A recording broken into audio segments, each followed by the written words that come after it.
Hi friends, welcome to ಚರು ರುಚಿ cooking channel. ಇವತ್ತಿನ ವಿಡಿಯೋದಲ್ಲಿ ತುರಿದಿರೋ ಮಾವಿನಕಾಯಿ ಉಪ್ಪಿನಕಾಯಿನ ಹೇಗೆ ಹಾಕೋದು ಅಂತ ತಿಳಿಸ್ಕೊಡ್ತೀನಿ. ವಿಡಿಯೋನ ಸ್ಕಿಪ್ ಮಾಡದೆ ಕೊನೆವರೆಗೂ ನೋಡಿ.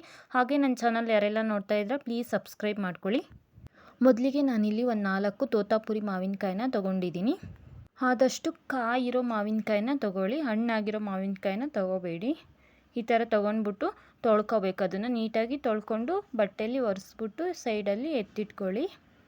ನೋಡಿ, ಚೆನ್ನಾಗಿ ವಾಶ್ ಮಾಡ್ಕೊಳ್ಳಿ. ಇದೆಲ್ಲ ವಾಶ್ ಮಾಡಾದಮೇಲೆ ಸಿಪ್ಪೆನ ತಕ್ಕೋಬೇಕು. ನೋಡಿ, ಈ ರೀತಿ ಎಲ್ಲ ಸಿಪ್ಪೆ ಎಲ್ಲ ಮೇಲ್ಗಡೆ ಸಿಪ್ಪೆ ಎಲ್ಲ ಎರ್ದಿಟ್ಕೊಬೇಕು. ನೆಕ್ಸ್ಟು ಇದನ್ನು ತುರ್ಕೊಳ್ಳೋಣ ಬನ್ನಿ. ನೋಡಿ, ಈ ಥರ ತುರ್ಕೊಂಡು ಸೈಡಲ್ಲಿ ಎತ್ತಿಟ್ಕೊಳ್ಳಿ. ಈ ರೀತಿ ಉದ್ದುದ್ರಾಗಿ ತುರ್ಕೊಬೇಕು. 4 ಮಾವಿನಕಾಯಿನ ತೊಗೊಂಡಿದ್ದೀನಿ. ಇದಕ್ಕೆ ಮಸಾಲೆ ರೆಡಿ ಮಾಡ್ಕೊಳ್ಳೋಣ ಬನ್ನಿ. ಮೊದಲಿಗೆ ಒಂದು ಕಡಾಯಿನ ಇಟ್ಕೊಳ್ಳಿ. ಕಡಾಯಿ ಇಟ್ಕೊಂಡು 1 ಸ್ಪೂನ್ ಆಗೋಷ್ಟು ಸಾಸಿವೆನ ಹಾಕ್ಕೊಳ್ಳಿ. ಸಾಸಿವೆನ ಹಾಕ್ಕೊಂಡು ಲೋ ಫ್ಲೇಮಲ್ಲಿ ಹುರ್ಕೊಬೇಕು. ಇದನ್ನು ಕಲರ್ ಚೇಂಜ್ ಆಗೋವರೆಗೂ ಹುರ್ಕೊಂಡ್ರೆ ಸಾಕಾಗುತ್ತೆ. 4 ಮಾವಿನಕಾಯಿಗೆ ನಾನು 1 ಸ್ಪೂನ್ ಆಗೋಷ್ಟು ಸಾಸಿವೆನ ಹಾಕ್ಕೊಳ್ತಾ ಇದ್ದೀನಿ. ಇದನ್ನು ಸೈಡಲ್ಲಿ ಎತ್ತಿಟ್ಕೊಂಡು ನೆಕ್ಸ್ಟ್ 1 ಸ್ಪೂನ್ ಆಗೋಷ್ಟು ಜೀರಿಗೆನ ತೊಗೊಳ್ಳಿ. ಜೀರಿಗೆನೂ ಅಷ್ಟೇ ಲೋ ಫ್ಲೇಮಲ್ಲಿ ಘಮ ಬರೋವರೆಗೂ ಹುರ್ಕೊಳ್ಳಿ. ಆದಷ್ಟು ಲೋ ಫ್ಲೇಮಲ್ಲೇ ಹುರ್ಕೊಳ್ಳಿ. ಹೈ ಫ್ಲೇಮಲ್ಲಿಟ್ಟರೆ ಎಲ್ಲ ಸೀದೋಗುತ್ತೆ. ನೆಕ್ಸ್ಟ್ ಇಲ್ಲಿ ಅರ್ಧ ಸ್ಪೂನ್ ಆಗೋಷ್ಟು ಮೆಂತ್ಯನ ಹಾಕ್ಕೊಳ್ತಾ ಇದ್ದೀನಿ. ಅರ್ಧ ಸ್ಪೂನ್ ಆದರೆ ಸಾಕಾಗುತ್ತೆ. ಮೆಂತ್ಯ ಜಾಸ್ತಿ ಹಾಕೋಕ್ಕೆ ಹೋಗಬೇಡಿ. ಇದು ಅಷ್ಟೇ ಲೋ ಫ್ಲೇಮಲ್ಲಿ ಸ್ವಲ್ಪ ಕಲರ್ ಚೇಂಜ್ ಆಗೋವರೆಗೂ ಹುರ್ಕೊಂಡ್ರೆ ಸಾಕಾಗುತ್ತೆ. ನೆಕ್ಸ್ಟ್ ಇದನ್ನು ಹುರ್ಕೊಂಡಾದಮೇಲೆ ಸ್ವಲ್ಪ ಇರೋದ್ರಿಂದ ಮಿಕ್ಸಿಗೆ ಹಾಕೋದೇನು ಬೇಡ, ಕುಟಾಣಿಲೇ ಕುಟ್ಕೊಳ್ಳೋಣ. ನೋಡ್ತಾ ಇರ್ಬೋದು, ಹಾಕೊಂಡ್ಬಿಟ್ಟು ಚೆನ್ನಾಗಿ ಕುಟಾಣಿಲಿ ಪೌಡ್ರ್ ಮಾಡ್ಕೊಳ್ಳಿ.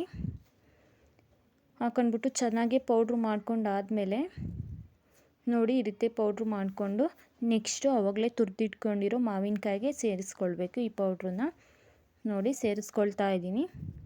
ಈ ಪೌಡ್ರೆಲ್ಲ ಹಾಕಿದ್ದಾದಮೇಲೆ ನೆಕ್ಸ್ಟು 1 ಸ್ಪೂನ್ ಆಗೋಷ್ಟು, ತುಂಬ ದೊಡ್ಡ ಸ್ಪೂನಲ್ಲಿ 1 ಸ್ಪೂನ್ ಆಗೋಷ್ಟು ಉಪ್ಪನ್ನು ಹಾಕ್ಕೊಳ್ತಾ ಇದ್ದೀನಿ. ಪುಡಿ ಉಪ್ಪನ್ನ ಹಾಕ್ಕೊಳ್ಳಿ. ನೆಕ್ಸ್ಟು ಖಾರಕ್ಕೆ ತಕ್ಕಂತೆ ಖಾರದ ಪುಡಿನ ಹಾಕ್ಕೊಳ್ತಾ ಇದ್ದೀನಿ. ಖಾರದ ಪುಡಿ ಎಲ್ಲ ಹಾಕಿದ್ಮೇಲೆ ಚೆನ್ನಾಗಿ ಒಂದ್ಸಲ ಮೂರನ್ನು ಚೆನ್ನಾಗಿ ಮಿಕ್ಸ್ ಮಾಡ್ಕೊಳ್ಬೇಕು. ನೋಡಿ, ಈ ರೀತಿ ಚೆನ್ನಾಗೆಲ್ಲ ಮಿಕ್ಸ್ ಮಾಡಿಕೊಂಡು ಸೈಡಲ್ಲಿ ಎತ್ತಿಟ್ಕೊಳ್ಳೋಣ. ನೋಡಿ, ಚೆನ್ನಾಗಿ ಮಿಕ್ಸ್ ಆಗಿದೆ ಇದೆಲ್ಲನ.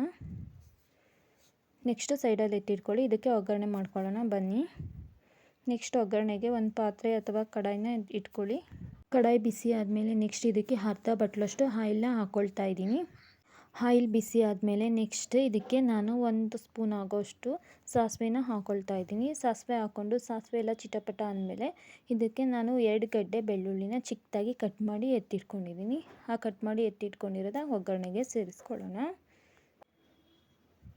ಬೆಳ್ಳುಳ್ಳಿನೂ ಸೇರಿಸ್ಕೊಂಡು ಒಗ್ಗರಣೆಗೆ ಚೆನ್ನಾಗಿ ಒಂದು ಘಮ ಬರೋವರೆಗೂ ಒಗ್ಗರಣೆಲೇ ಫ್ರೈ ಆಗಬೇಕು ಬೆಳ್ಳುಳ್ಳಿ.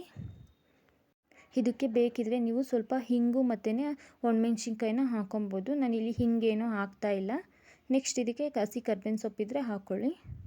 ನೋಡ್ತಾ ಇರ್ಬೋದು, ಕರ್ಬೇವಿನ ಸೊಪ್ಪು ಅಷ್ಟೇ ಚೆನ್ನಾಗಿ ಫ್ರೈ ಆಗೋವರೆಗೂ ಎಣ್ಣೆಲಿ ಹೀಗೆ ಫ್ರೈ ಮಾಡಿಕೊಂಡು ನೆಕ್ಸ್ಟ್ ಇದೆಲ್ಲ ಚೆನ್ನಾಗಿ ಫ್ರೈ ಆದಮೇಲೆ ಆಫ್ ಮಾಡ್ಕೊಳ್ಳಿ. ನೆಕ್ಸ್ಟ್ ಆಫ್ ಮಾಡಿಕೊಂಡು ಇದು ತಣ್ಣಗಾಗೋವರೆಗೂ ಬಿಡಬೇಕು. ನೋಡಿ, ಇದು ತಣ್ಣಗಾಗಿದೆ. ಇವಾಗ ನೆಕ್ಸ್ಟ್ ನಾನಿಲ್ಲಿ 1 ಚಿಟಿಕೆ ಅರಿಶಿನ ಮತ್ತು ಒಂದು ಅರ್ಧ ಸ್ಪೂನ್ಗಿಂತ ಕಡಿಮೆ ಖಾರದ ಪುಡಿನ ಹಾಕ್ಕೊಂಡು ಚೆನ್ನಾಗಿ ಮಿಕ್ಸ್ ಮಾಡ್ಕೊಳ್ಬೇಕು. ಏನಕ್ಕೆ ಇದು ಹಾಕ್ಕೊಳ್ತಾ ಇದ್ದೀನಿ ಅಂದರೆ ಕಲರ್ ಚೆನ್ನಾಗಿ ಬರುತ್ತೆ ಅಂತ ಅಷ್ಟೇ ಹಾಕ್ಕೊಳ್ತಾ ಇರೋದು. ನೆಕ್ಸ್ಟ್ ಇದು ತಣ್ಣಗಾದಮೇಲೆ ಆವಾಗಲೇ ಮಾಡಿ ಇಟ್ಕೊಂಡಿದ್ವಲ್ಲ ತುರಿದಿರೋ ಮಾವಿನಕಾಯಿಗೆ, ಇವಾಗ ನೆಕ್ಸ್ಟ್ ಇದನ್ನು ಒಗ್ಗರಣೆನ ಉಪ್ಪಿನಕಾಯಿಗೆ ಸೇರಿಸ್ಕೊಳ್ಳೋಣ. ಸೇರಿಸ್ಕೊಂಡು ಚೆನ್ನಾಗಿ ಮಿಕ್ಸ್ ಮಾಡ್ಕೊಳ್ಬೇಕು. ನಾವು ಎಷ್ಟು ಮಿಕ್ಸ್ ಮಾಡ್ತೀವೋ ಅಷ್ಟು ಚೆನ್ನಾಗಿರುತ್ತೆ. ಮಿಕ್ಸ್ ಮಾಡಿಕೊಂಡು ಗಾಜಿನ ಬಾಟ್ಲಿಲೇ ಹಾಕ್ಕೊಂಡು ಎತ್ತಿಟ್ಕೊಳ್ಳಿ. ತುಂಬ ದಿನ ವರ್ಷಾನುಗಟ್ಟಲೆ ಇಟ್ಟರು ಕೆಡಲ್ಲ. ತುಂಬ ರುಚಿ ಇರುತ್ತೆ. ಅನ್ನದ ಜೊತೆ ಬಿಸಿ ಬಿಸಿ ಅನ್ನದ ಜೊತೆಗಂತೂ ತುಂಬ ರುಚಿಯಾಗಿರುತ್ತೆ. ಫೈನಲಿ ಈ ರೀತಿ ರೆಡಿಯಾಗಿದೆ. ಯಾರೆಲ್ಲ ವಿಡಿಯೋ ನೋಡ್ತಾ ಇದ್ರೆ ಪ್ಲೀಸ್ ಸಬ್ಸ್ಕ್ರೈಬ್ ಮಾಡ್ಕೊಳ್ಳಿ. ತುಂಬ ರುಚಿಯಾಗಿರುತ್ತೆ. ನೀವು ಒಂದು ಸಲ ಟ್ರೈ ಮಾಡಿ. Thank you for watching.